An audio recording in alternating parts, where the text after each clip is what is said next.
So average everyday Americans are struggling these days, especially under the policies of Donald Trump. I want to go over what's going on, give you some real numbers, and let's just jump right in. So first, this is McDonald's CEO talking about the state of the American consumer. Have a listen to this. Only $1 difference, you might go to Chile. So you recognize that and move quickly, right? Yeah, and part of what we also saw was that, particularly with middle and lower income consumers, they're feeling under a lot of pressure right now. I think there's a lot of commentary about what's the state of the economy, how's it doing, and what we see is it's really kind of a two-tier economy. If you're upper income, earning over $100,000, things are good. The stock markets are near all-time highs. You're feeling quite confident about things. You're seeing international travel, all those barometers of upper income consumers are doing quite well. What we see with middle and lower income consumers is actually a different story. It's that consumers under a lot of pressure. In our industry, traffic for lower income consumers is down double digits. And it's because people are either choosing to skip a meal. So we're seeing breakfast.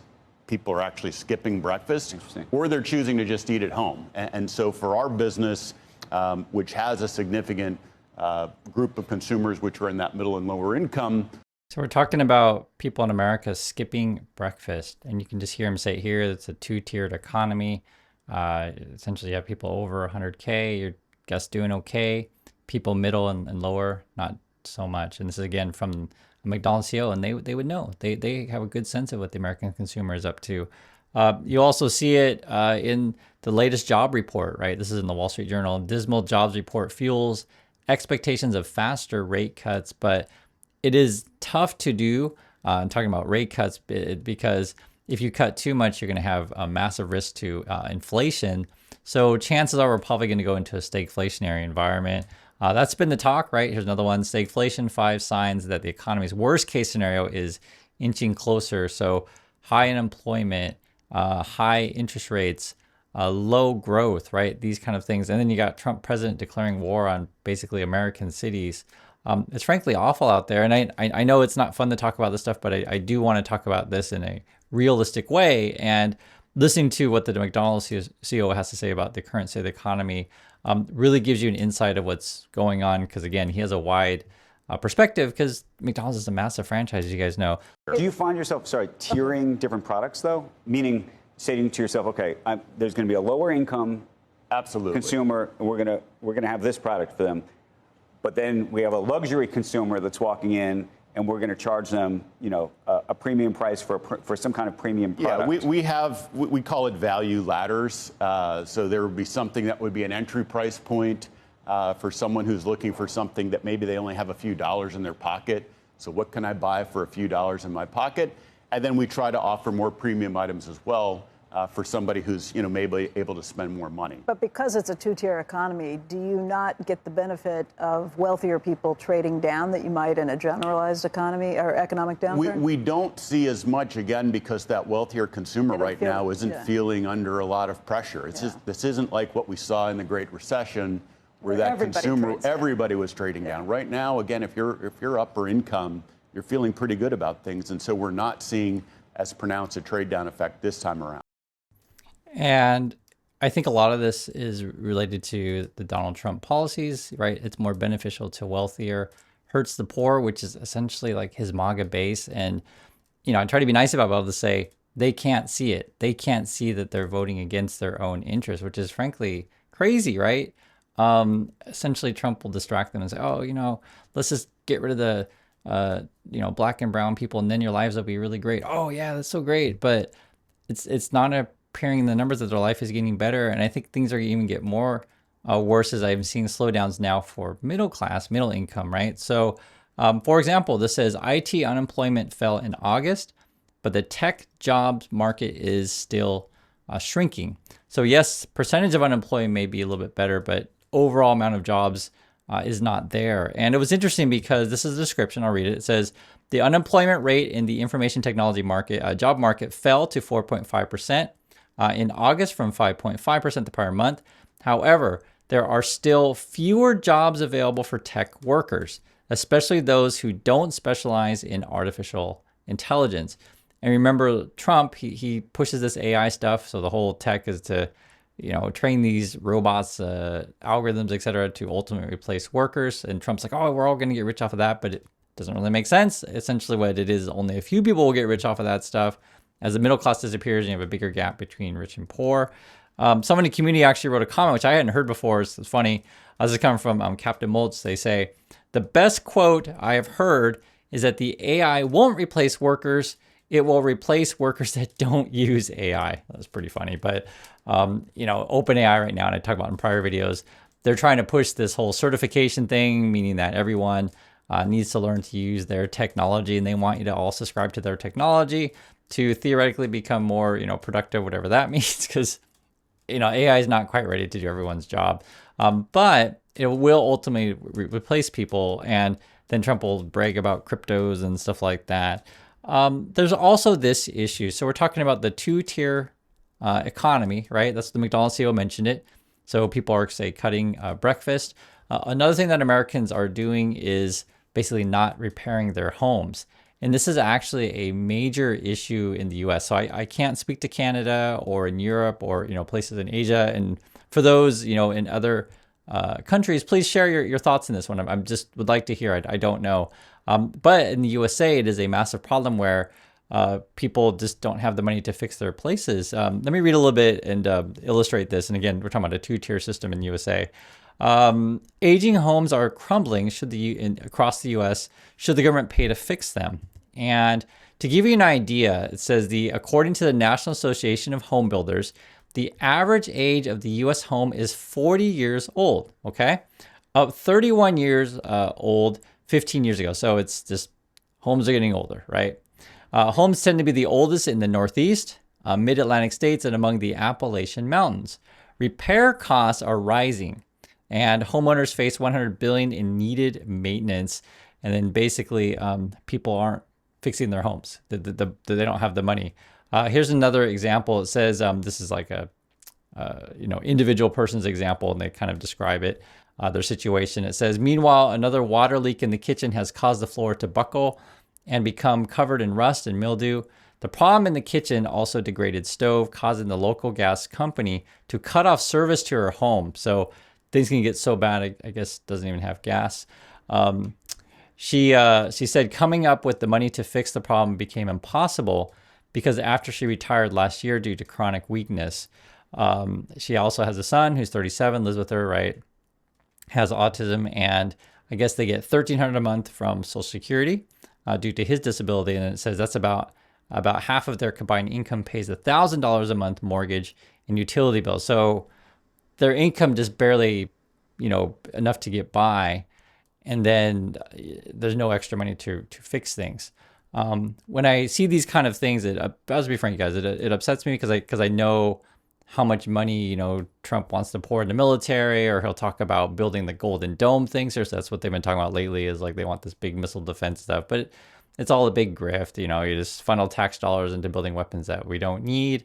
Essentially what it is, and figure out ways to benefit your billionaires, or he'll throw the bread and circus, the OC stuff. And you have Americans that could use support. Now, it doesn't mean that you just, give everyone a bunch of money and stimulus checks, doesn't necessarily mean that. But think about how you could relieve costs. So, for example, what if suddenly public transportation were free for people of a certain age? And I'll just tell you this, many places actually do this. It's here in Korea, you're over a certain age, I think it's 65, public transportation is free. That is a massive benefit for a lot of people. Because it's not like directly giving money, just, hey, here, take $600, good luck with it, once a year or whatever, stimulus rumors are out there. Or what if you make medical care costs like free or really, really affordable, right? Just think about the benefits in your life. So there's more life than just your income and your stimulus checks, because that's how the USA kind of operates. That they try to promote these Band-Aid things that may never come, but doesn't actually address the whole problem. Or with the housing situation, you think about, okay, how can we work with local communities to build affordable housing that's efficient? So efficient housing actually reduces your energy costs also.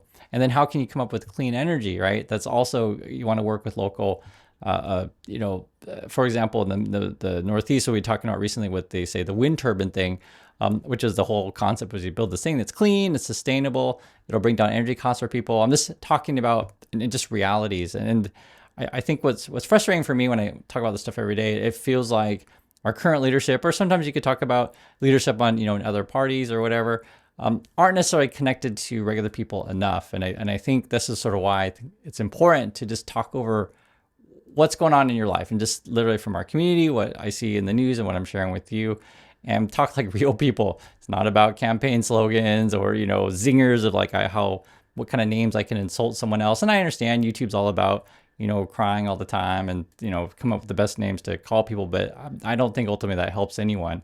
I think what helps people is to talk about the reality of stuff. Some of these repair costs that people have is pretty crazy. So for example, I'll read some more. It says, city records estimate Terry's house was constructed, as another person, around 1960. Michael Slade, another neighbor whose house was built about the same time, said the cost to maintain the house and neighborhood has been soaring. He recently had to pay $19,000 to repair his heating system. So that's pretty significant cost. And anyone who's ever had to do that in your heating system, I'd like to hear your thoughts on that. Is that what you had to pay? Is this sort of your experience? Also says it would be hard to thrive in any of these homes making under $100,000 a year, and that's minimal, said Slade, and he's age 44, who assessed at-risk children and inherited his house from his grandparents. So, some people said in his situation, he's in better shape than others because his grandparents had a place and now he's, can live with that or whatever. But this is where it becomes really tough depending on your family situation. And one of the things that always has bothered me about, current U.S. culture is that people worship money and worship people who were born rich, which is a very different situation than someone who, comes from nothing and has to work their way up. It's a very, very different situation. So if you want to hear my story, I write my book about this stuff because I really understand what it's like to be in the situation where it's tough. I grew up picking berries. I worked on a farm. I baled hay. For those of you who've done this kind of work, you will know. You'll know exactly what I'm talking about, that it's real work, right? For the Trumpers, and their thing is like, they're born with, servants and golden spoons and golden toilets. They have no idea on regular people's lives what it means to struggle or worry about when you go to the grocery store that you're not sure if you have enough money for the week, right? Anyone who's had the budget for the week will know what I'm talking about. So, and then on top of that, it's like, what if something breaks in in your house and it's really tough to fix? I understand all this stuff. That's why I go over it with you. It's frustrating to see. And then Trump, because, people are desperate.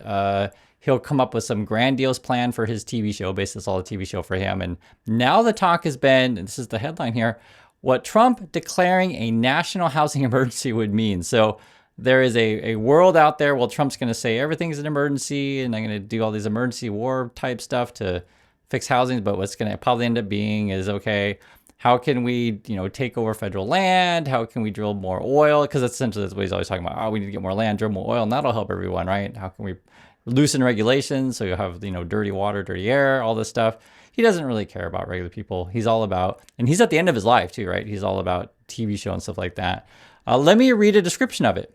It's interesting when you see this, and this is not me, this is someone else. Just listen. It says from Barron's, still, any well-reasoned action would be better than nothing. Okay.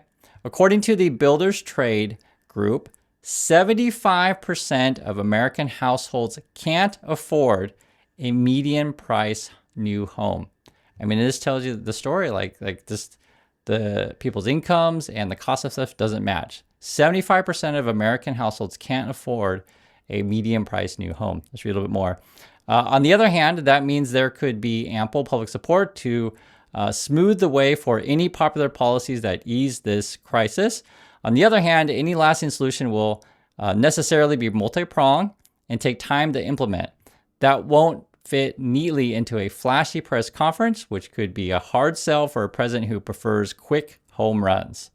No matter what happens, it seems as if the current House of Cards can't stand much longer, right?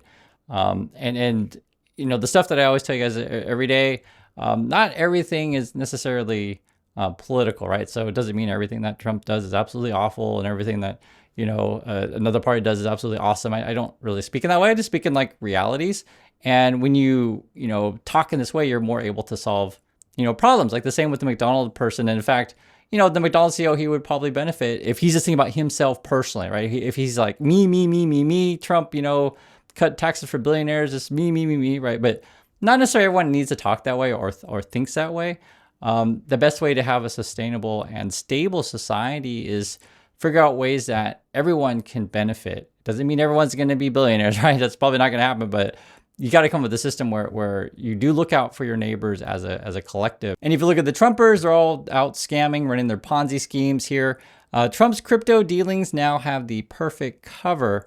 And basically what I want you to get from today's video is these are the real issues out there. The Trumpers are actually pushing the society more in that direction where erasure of the middle class, you're only going to have 2-tier, right? Upper class and lower class. And then things are going to get more worse because essentially what Trump and his billionaire buddies want is this Squid Game society where there's very little jobs and we're all going to be fighting to the death to get said jobs. So that's not the world that I want to live in, and hopefully no one else wants to either. But you have to change your thinking about, okay, instead of just me, and how can I get rid of my neighbor to get that very scarce job, is how can we build a society where we actually take care of and care about our neighbors, which is very, very different than what we're in now under Trump. So that's my thoughts on this stuff. I'd like to hear yours, and I'll catch you on the next video.